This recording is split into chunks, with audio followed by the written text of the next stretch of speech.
बड़ी नींद आ रही है भाभी, मैं सोने जा रही हूँ।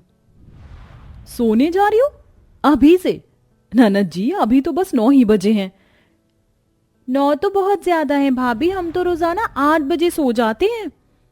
अच्छा, तो गांव देहात में ऐसे होता है? आप तो शहरी हो तो आपको शायद अजीब लगेगा, लेकिन हम बहनें तो जल्दी सोती हैं और जल्दी ही उठ जाती हैं। जब माँ जिंदा थी तो हम तीनों जल्दी सोना और उठना पसंद करते थे। अच्छा अच्छा ठीक है, अगर तुम्हें नींद आ रही है तो सो जाओ, लेकिन इतनी जल्दी मुझे नींद नहीं आएगी, तो मैं टीवी वगैरह देख लूंगी। कुसुम की बात सुनकर दोनों नंदे कमरे में जाकर सो गई और कुसुम बैठकर टीवी देखने लगी। कुछ देर बाद उसका पति तुषार भी काम पर से आ गया और उन्होंने टीवी देखते हुए ही खाना वगैरह खाया। कुसुम, स्नेहा और श्रुति कहाँ हैं? वो तो सोने चली गई हैं। हाँ, उन दोनों को जल्दी सोने और उठने की आदत है। चलो, काफी देर हो गई है, हम भी अब सो जाते हैं। तुषार ने टीवी को बंद किया और वो दोनों भी सोने के लिए आ गए। रात के 1 बजे कुसुम को नींद आई। वो अपने मायके में भी ऐसे ही सोती थी। रात के 1 बजे सोने के बाद भी सुबह के 4 बजे ही उसकी आंख खुल गई। ये कैसी आवाज आ रही है? कितनी बेसुरी आवाज है। बाहर उठकर देखना होगा, आखिर कौन मेरी नींद को मिट्टी कर रहा है। कुसुम ने उठकर देखा तो उसकी दोनों ननद सुबह के 4 बजे पूजा कर रही थी। श्रुति, स्नेहा, ये सुबह सुबह तुम क्या कर रही हो? ओम जय जगदीश हरे, स्वामी जय जगदीश हरे। 7 जन्म के संकट, 7 जन्म कर संकट, पल में दूर करे, ओम जय जगदीश हरे। जय भोले बाबा, जय भोलेनाथ। हे भगवान, इस पूजा पाठ के बीच में तो ये मेरी बात को खास भी नहीं डालेंगी। अभी इन्हें पूजा करने देती हूँ, उसके बाद इनसे बात करूंगी। कुसुम ने उन दोनों के पूजा करने तक इंतजार किया। श्रुति और स्नेहा दोनों चीख चीख कर भजन गा रही थी और खूब घंटियां बजा बजा कर आरती भी कर रही थी। कुछ देर के बाद उन्होंने अपनी पूजा को पूरा कर लिया और कुसुम को प्रसाद दिया। श्रुति, स्नेहा, ये कौन सा समय है मंदिर में घंटियां बजाने का? तुम जानती हो मैं रात को देर से सोती हूँ और सुबह के 4 बजे ही तुमने मेरी नींद खराब कर दी। इतनी सुबह कौन पूजा करता है? भाभी, सुबह के 4 बज चुके हैं, यही तो समय है मंदिर में घंटी बजाने का। कहते हैं जितना सवेरे भगवान के पास आ जाओ दिन उतना ही शुभ गुजरता है। और भाभी, हमें तो रोजाना 4 बजे ही उठने की आदत है। क्यों, है ना स्नेहा दी? सही कहा। हे भगवान, तुम तो 9 बजे की सोई हुई थी, लेकिन जरा एक बार अपने भैया और मेरे बारे में भी सोच लेती। हम तो रात को 1 बजे सोए थे और तुमने सुबह 4 बजे ही जगा दिया। माफ करना भाभी, क्या है ना, गलती से मिस्टेक हो गया, लेकिन अब हम आपकी और नींद नहीं खराब करेंगे। आप जाओ, सो जाओ।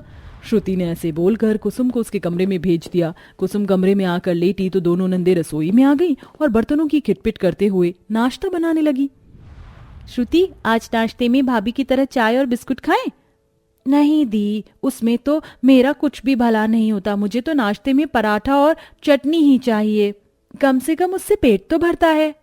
सही कहा, इतना कम भला कोई कैसे खा सकता है। मुझे भी सुबह में तो ठोस और भरपेट नाश्ता ही अच्छा लगता है।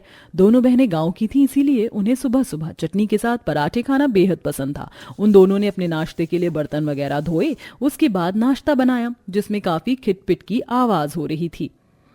ओ गॉड, ये सब कुछ क्या है? मुझे सोना है।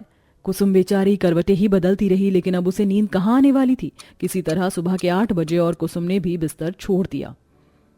भाभी, आप उठ गई? हाँ, उठ गई।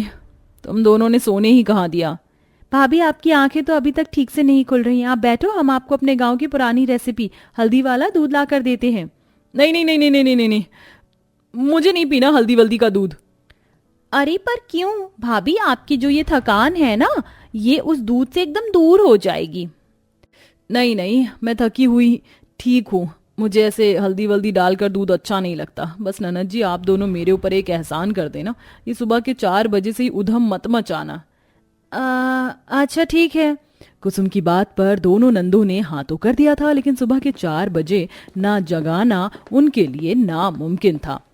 ऐसे ही दोपहर के वक्त कुसुम काफी थकी हुई सी रसोई में आई, लेकिन अरे, रोटियां किसने बना दी?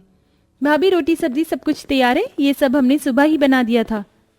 अरे वाह, मेरा तो जोड़ जोड़ दुख रहा था। सोच रही थी कि ये सब कैसे करूंगी, लेकिन तुमने मेरा काम ही आसान कर दिया, शुक्रिया। कुसुम अपनी ननद के काम घटा देने से काफी खुश थी। ऐसे ही सुबह से रात हो गई और दोनों ननद जल्दी से खाना वगैरह खाकर सोने को चली गई। वहीं कुसुम को रात में जल्दी कहाँ नींद आने वाली थी। उसने बैठकर टीवी देखा और तुषार के आने का इंतजार किया। कुछ देर के बाद तुषार भी आ गया और वो दोनों रात के 1 बजे ही सोने को लेटे। 1 बजे सोने के बाद फिर से कुसुम की आंख खुल गई, क्योंकि उसकी दोनों ननद चीख चीख कर और मंदिर की घंटी बजा बजा कर आरती कर रही थी। क्या है ननद जी, आप दोनों को ये समझ नहीं आता है क्या? रोजाना सुबह से ही उधम मचाना शुरू कर देती हो। भाभी मन को शांत रखिए, आपको भी सवेरे उठकर भगवान के घर आने की जरूरत है। भगवान भगवान, अरे भगवान के नाम पर तुम दोनों खूब एडवांटेज उठाती हो। तुमसे कुछ बोल भी नहीं सकती हूँ, वरना मुझे ही पाप लगेगा। लेकिन हाँ, एक बात सुन लो, कल से इतनी सुबह सुबह मुझे दोबारा घंटियों और तुम्हारी बेसुरी आवाज ना आए, वरना मैं भूल जाऊंगी कि तुम दोनों मेरी ननद हो। कुसुम ऐसे बोलते हुए चली गई। श्रुति और स्नेहा दोनों उसकी बातें सुनकर घबरा गईं। लगता है भाभी को गुस्सा आ गया, अब हम क्या करें? पता नहीं, मुझे तो भूख लग रही थी, लेकिन अब अगर रसोई में गए तो भी हमारी आवाजों से भाभी को दिक्कत होगी। मेरी तो समझ में ही नहीं आ रहा कि अब क्या किया जाए। दोनों ननद डर गई और उन्होंने नाश्ता नहीं किया। उस दिन कुसुम को कुछ देर को और नींद आ गई। ऐसे ही अगले दिन श्रुति और स्नेहा जाग तो जल्दी ही गई थी, लेकिन उन्होंने पूजा भी नहीं की, क्योंकि कुसुम ने उन्हें मना कर दिया था। स्नेहा दी, हम दोनों उठ तो गए हैं, लेकिन क्या करें? पूजा की तो भाभी डांटेंगी और खाना वगैरह भी नहीं बना सकते हैं।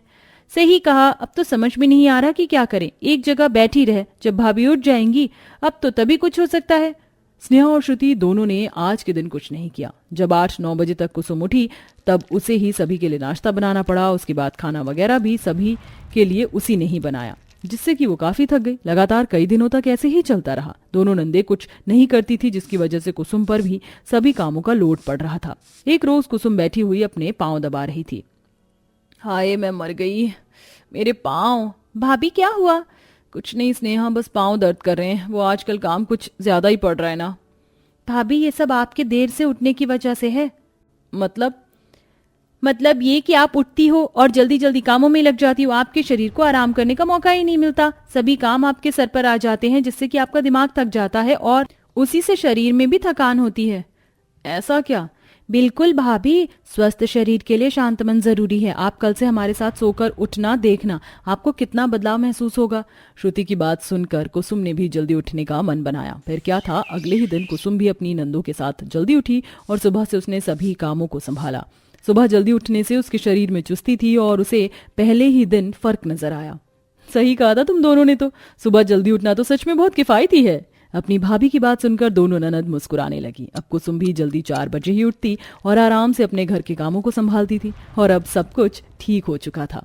तो दोस्तों, कैसी लगी आपको हमारी नंद भाभी की ये स्टोरी? हमें कमेंट करके जरूर बताएं। साथ ही आपको सुबह जल्दी उठना पसंद है या फिर देर से?